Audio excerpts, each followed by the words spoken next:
أشهد أن لا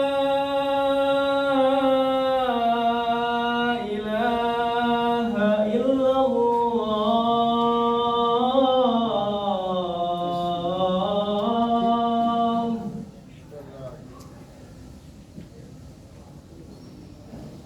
أشهد أن لا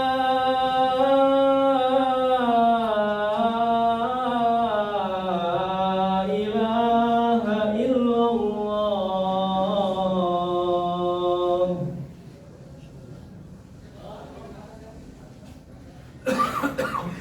أشهد أن محمدًا رسول الله.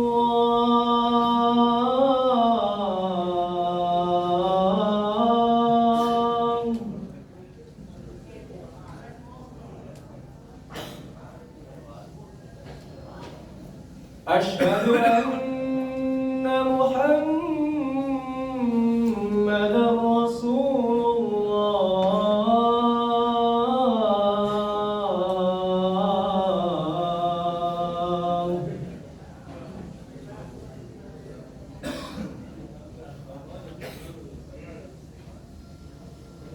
حي على الصلاة.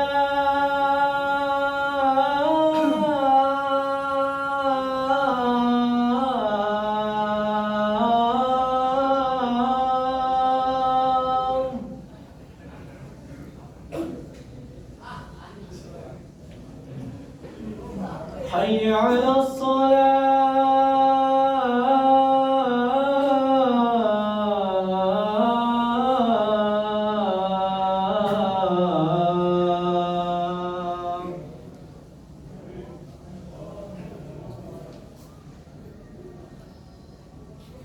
حي على الفلاح.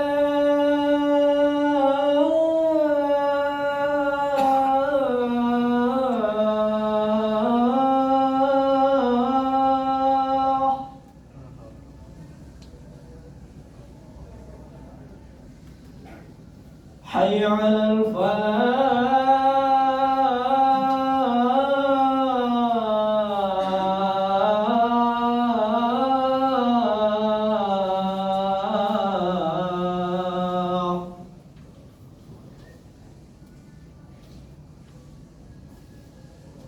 الله أكبر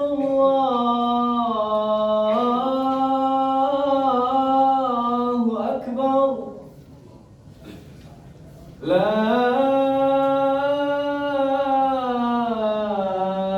إله إلا الله.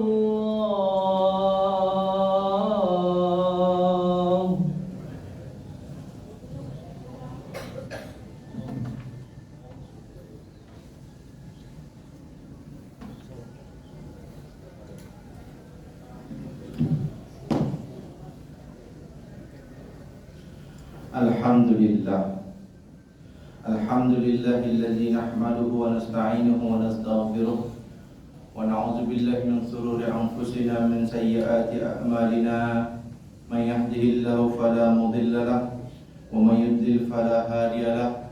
Asyhadu an la ilaha illallah wa asyhadu anna Muhammadan 'abduhu wa rasuluhu la nabiyya ba'dah al-mab'uts rahmatan lil alamin.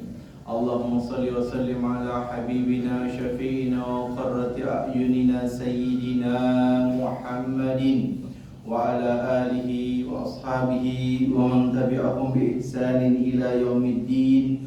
Amma ba'du, fa ya ibadallah, usikum wa nafsi bi taqwallah faqad fazal muttaqun kama amara Allah ta'ala fi kitabihil karim. A'udzu billahi minasy syaithanir rajim. Ya ayyuhalladzina amanu taqullaha haqqa tuqatih wa la tamutunna illa wa antum muslimun. Hadirin jamaah Jumat rahimani wa rahimakumullah. Hari ini adalah Jumat pertama di tahun 2024. Maka tidak salah kiranya jika kita mengintrospeksi, memuhasabahi diri kita atas apa yang sudah kita lakukan di masa yang telah lalu, untuk menjadi refleksi, untuk apa yang kita lakukan di masa yang akan datang. Allah Subhanahu wa taala berpesan kepada kita dalam surah Al-Hasyr ayat ke-18. A'udzu billahi minasyaitonir rajim. Ya ayyuhalladzina amanu taqullaha wal tanzur nafsum ma qaddamat lighad wattaqullaha innallaha khabirum bima ta'malun. Wahai orang yang beriman, takutlah kalian kepada Allah, bertakwalah kalian kepada Allah. Wal tanzur nafsum ma qaddamat lighad, dan hendaklah kalian memperhatikan apa yang telah kalian persiapkan untuk besok. Para ulama menafsirkan besok di sini adalah dua hal. Yang pertama, besok secara harfiah, benar-benar besok. Yang kedua, besok dalam arti hari kiamat. Kalau kita pahami besok adalah sebagai hari kiamat, maka mempersiapkan tahun 2024 dengan mengisinya dengan amal saleh adalah bagian dari mempersiapkan diri kita untuk menghadapi besok. Wattaqullah, dan takwalah kalian kepada Allah. Bayangkan, dalam satu ayat perintah Allah untuk bertakwa ada dua. Ya. Bagi yang masih memegang HP, mohon HP-nya disimpan dulu. Kita bisa gunakan HP setelah sholat Jumat. Ketika Rasulullah Muhammad SAW melihat ada sahabat Nabi yang memegang batu kerikil saat Nabi lagi khutbah Jumat, apa kata Rasul? Faqad laghat, itu perbuatan sia-sia. Jangan sampai Jumat kita sia-sia. Saya jamin khutbah ini nggak nyampe 10 menit. Fokus. Innallaha khabirum bima ta'malun. Sesungguhnya Allah Maha melihat, Maha teliti terhadap apa yang kalian lakukan. Apa yang kita perlu evaluasi? Pertama secara pribadi, yang kedua secara sebagai keluarga, yang ketiga sebagai masyarakat, empat sebagai warga negara. Sebagai pribadi, apa yang perlu kita evaluasi? Yang paling penting banget, taubat. Belum lama ada film judulnya Siksa Neraka. Sering saya lihat tuh di media sosial. Taubat habis nonton Siksa Neraka. Gak perlu nonton Siksa Neraka pun, kalau emang kita bersalah, bermaksiat kepada Allah, waktunya tobat, bertobat.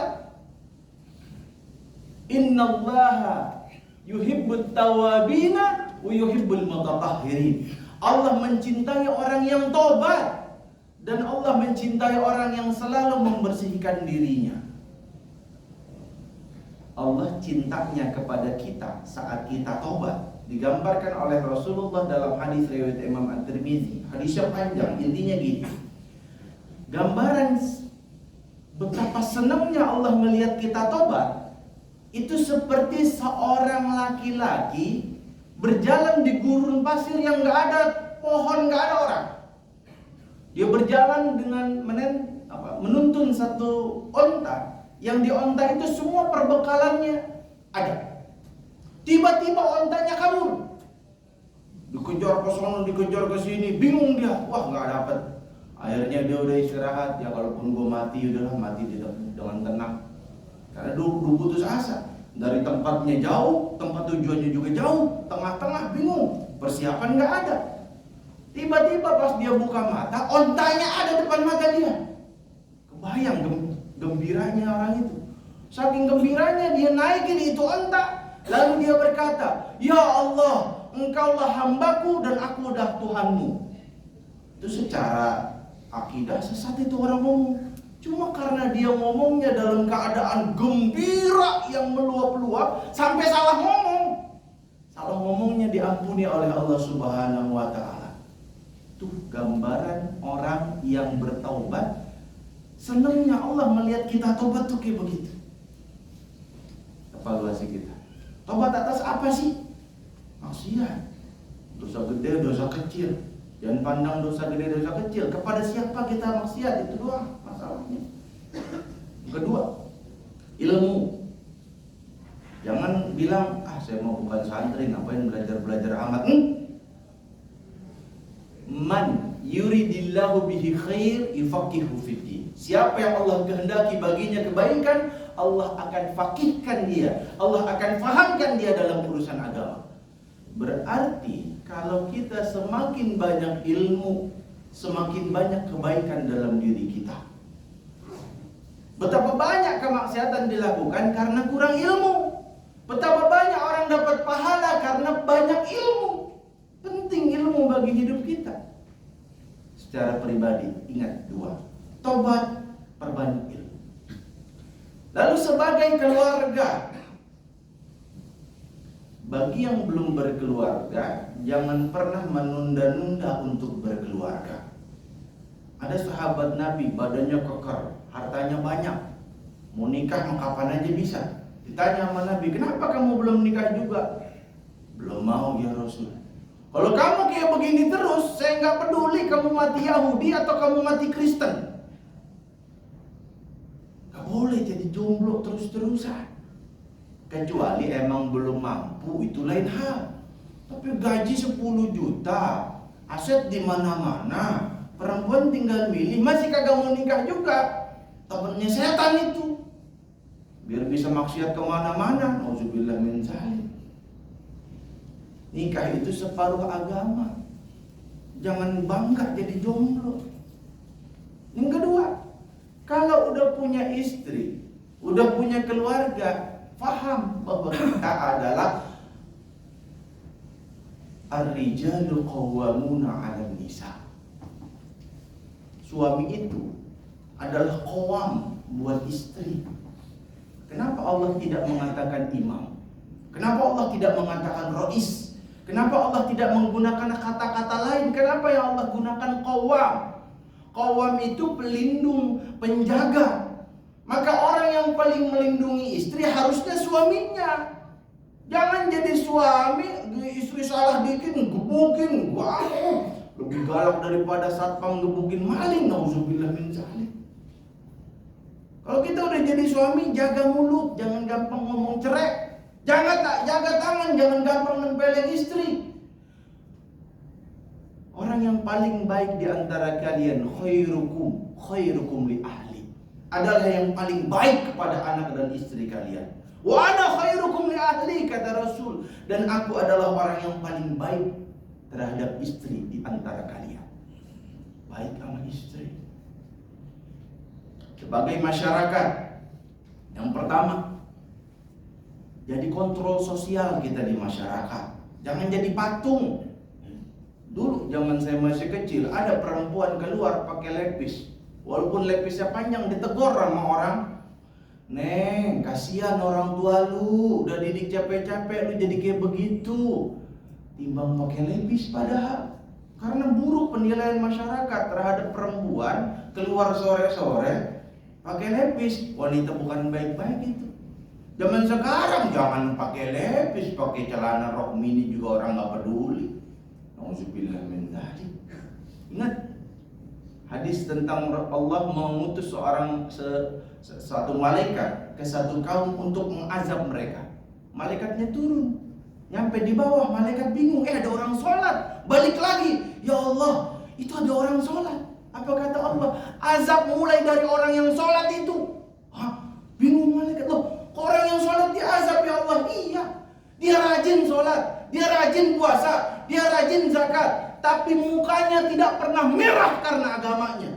Orang mabuk dibiarin, orang zina dibiarin, tetangganya mesum dia biarin, anaknya nonton bokep dibiarin, gak pernah merah mukanya karena agamanya. Yang kedua, sebagai anggota masyarakat, kita harus yang namanya saling tolong menolong.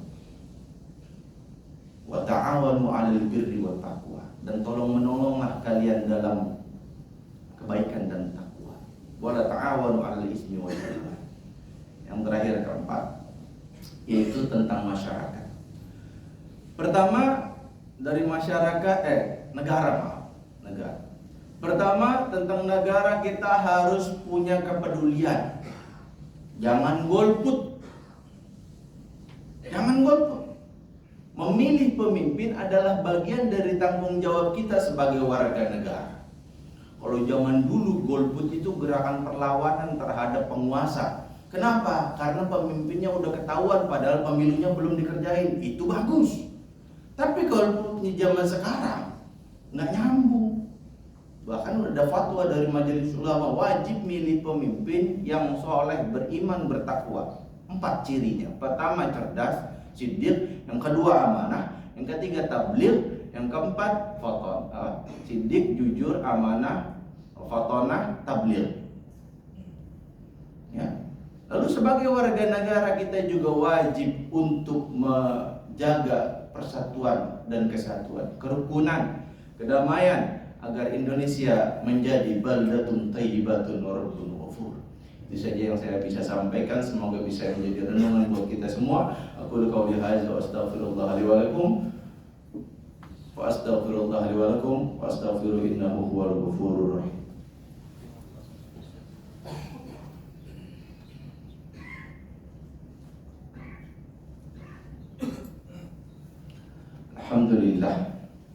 Alhamdulillahillazi arsala rasulahu bil huda wa dinil haqq liyuzhirahu 'ala dini kullihi wa kafa billahi shahida. Asyhadu an la ilaha illallah wa asyhadu anna Muhammadan 'abduhu wa rasuluhu la nabiyya ba'dah.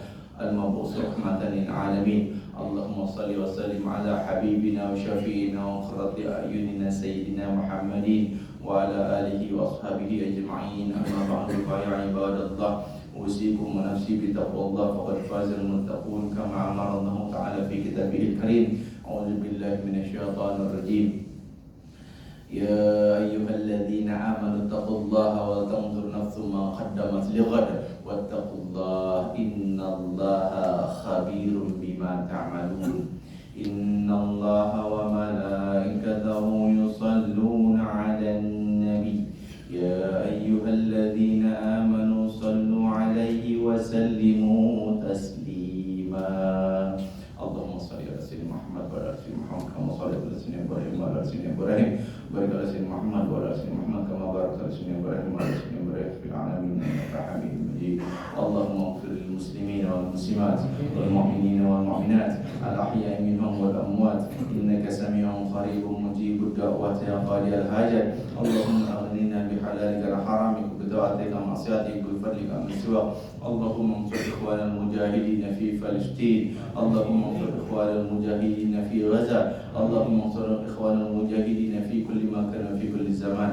اللهم أهلك الكفرة والمشركين أعداءك أعداء الدين وفرق جمعهم وشتت شملهم وزلزل أقدامهم. اللهم ربنا هب لنا من أزواجنا وذرياتنا قرة أعين واجعلنا للمتقين إماما. Ya Allah, ya Tuhan kami, ampunilah dosa kami, dosa keluarga kami, dosa guru kami, dosa para pemimpin kami. Ya Allah, ya Tuhan kami, berikanlah petunjuk-Mu kepada semua pemimpin-pemimpin kami. Ya Allah, ya Allah, majukanlah perusahaan ini. Ya Allah, sejahterakanlah para karyawannya. Ya Allah, sejahterakanlah para pemimpinnya agar mereka dapat melaksanakan tugas-tugas mereka dengan sebaik-baiknya. Ya Allah, jadikanlah perusahaan ini sebagai perusahaan yang bermanfaat buat orang-orang di sekelilingnya. Ya Allah, bermanfaat buat keluarga-keluarga karyawannya. Ya Allah, agar mereka selalu berjalan-Mu. Ya Allah, Rabbana atina fid dunya hasanah fil akhirati hasanah wa qina adzabannar. Subhana rabbika rabbil izzati amma yasifun, salamun alal mursalin walhamdulillahi rabbil alamin. Aqimus shalah.